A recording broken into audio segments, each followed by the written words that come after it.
Dans le système solaire qui est le nôtre, l'humain paraît incontestablement l'être vivant le plus évolué au plan cognitif, c'est-à-dire que nous les humains, nous sommes parmi tous les êtres vivants de la Terre, voire de tout le système solaire, ceux qui disposent des plus grandes capacités de perception,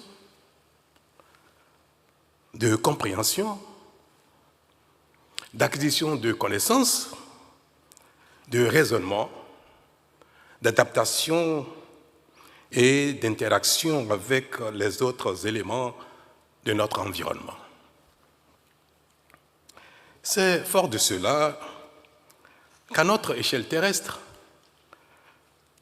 les humains dominent les autres êtres vivants et parviennent à améliorer constamment leurs conditions de vie et de bien-être. Pour le dire autrement ou plus simplement, je dirais, c'est notre intelligence qui nous différencie et nous permet de nous développer. Mais malheureusement, cette chose-là, qui est notre intelligence, notre capacité de comprendre, de percevoir, d'analyser, d'interagir avec ce qui nous entoure, cette chose-là, malheureusement, nous distingue aussi les uns les autres par rapport à nos voisins. Il ne nous distingue pas seulement par rapport aux autres êtres vivants. Il fait la différence entre chacun de nous. Mesdames et messieurs, il est donc indéniable que notre développement individuel et communautaire, permettant l'amélioration de notre environnement, de nos conditions de vie et de notre bien-être, dépend exclusivement de ces capacités que je viens de citer. Ces capacités qui relèvent de notre cerveau et qu'on appelle capacités cognitives constituent pour chacun de nous, hommes et femmes, l'élément le plus important et le plus précieux de notre nature humaine. Notre développement n'est pas fonction de ce que notre environnement nous offre. Il n'est pas fonction des richesses du sous-sol. Il n'est pas fonction de ce que la nature nous offre de manière générale. Notre développement est fonction de ce que nous sommes capables de faire avec ce que la nature nous offre. La véritable richesse de chacun, ou la source véritable de richesse de chacun, est bien son potentiel cognitif. Il fait de chaque homme, chaque humain, la véritable richesse ou la source véritable de richesse de sa communauté. Comme disait Jean Baudin, il n'est de richesse que d'hommes. Mesdames et messieurs, si la richesse principale, voire exclusive, d'une nation est sa ressource humaine, que la qualité de cette ressource réside principalement dans son potentiel cognitif et que ce potentiel dépend des conditions de constitution et d'évolution de chaque individu, pourquoi ne devons-nous pas chercher par tous les moyens ce qui permet ou ne permet pas la constitution effective et conséquente de ce potentiel? Cette question, qui constitue l'objet de notre conférence de ce matin, mesdames et messieurs, paraît désormais sans intérêt, puisque la science nous a révélé avec certitude que le plein potentiel cognitif se constitue au cours des 1000 premiers jours de la vie, soit du 3e mois de gestation jusqu'à l'âge de 2 ans, et que la qualité de la nutrition durant cette période en est un facteur déterminant. Mesdames et messieurs, c'est parce que le gouvernement du Bénin est conscient de cette réalité qu'il s'est engagé à la suite de son programme d'alimentation scolaire dans un ambitieux plan de supplémentation nutritionnelle qui vise à offrir à tous les enfants de milieux défavorisés, dès leur conception jusqu'à l'âge de 2 ans, un accompagnement nutritionnel conséquent pour leur garantir un développement optimal du cerveau, du corps et des défenses immunitaires.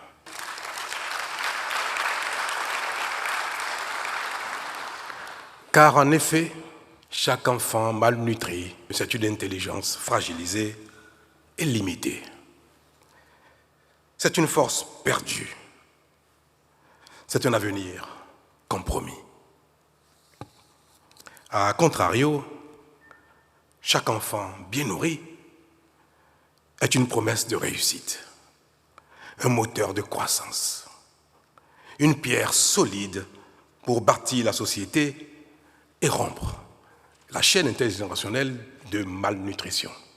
Cette chaîne qui veut qu'une mère malnutrie donne naissance à un enfant fragile à potentiel limité et qui, à son tour, s'il est malnutri lui aussi, aggrave les faiblesses de sa progéniture et la rend très peu apte à profiter efficacement des infrastructures, de l'éducation, de la formation, des offres d'emploi et autres que sa communauté lui offre. Une progéniture qui entretiendra la chaîne de la pauvreté transgénérationnelle qui, in fine, apparaîtra comme une fatalité. Oui, cette fatalité de pauvreté des pays pauvres. Malheureusement, mesdames et messieurs, l'Afrique, notre continent, se trouve être majoritairement concerné, voire la plus majoritairement concernée par cette problématique de malnutrition. C'est pourquoi il nous faut décider de nous engager et d'investir massivement dans la nutrition afin qu'elle devienne pour nous un puissant levier de santé publique, de réussite scolaire et professionnelle, de productivité économique et au total de prospérité nationale et continentale. Ce faisant, nous pourrons nous passer sans regret des richesses du sous-sol, de l'aide au développement,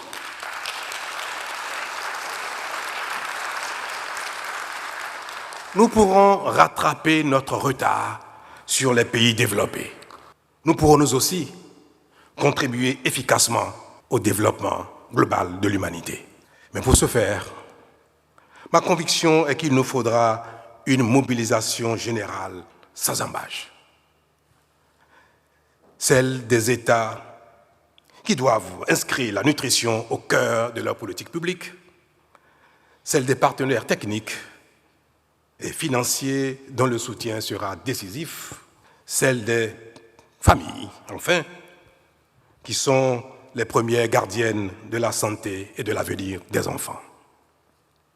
Vous l'aurez compris, mesdames et messieurs, bien nourrir nos enfants n'est pas une option, c'est un impératif.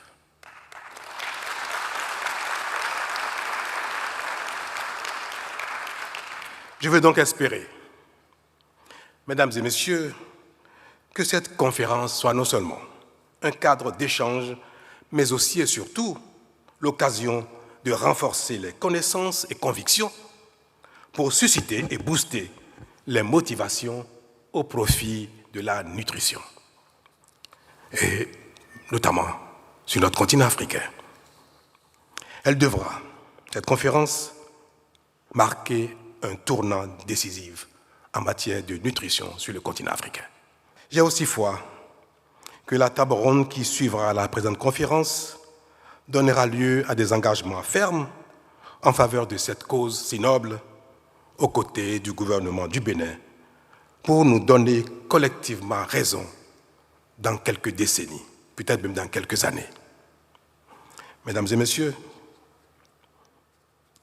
L'écho de la conférence de ce jour permettra aux initiés, permettra à la masse, permettra à tout le monde de comprendre les dégâts de la malnutrition.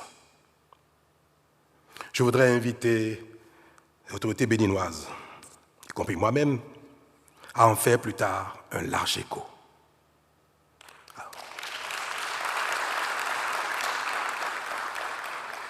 J'invite donc les experts et les scientifiques à nous donner les éléments d'explication, de compréhension dans les mots les plus simples.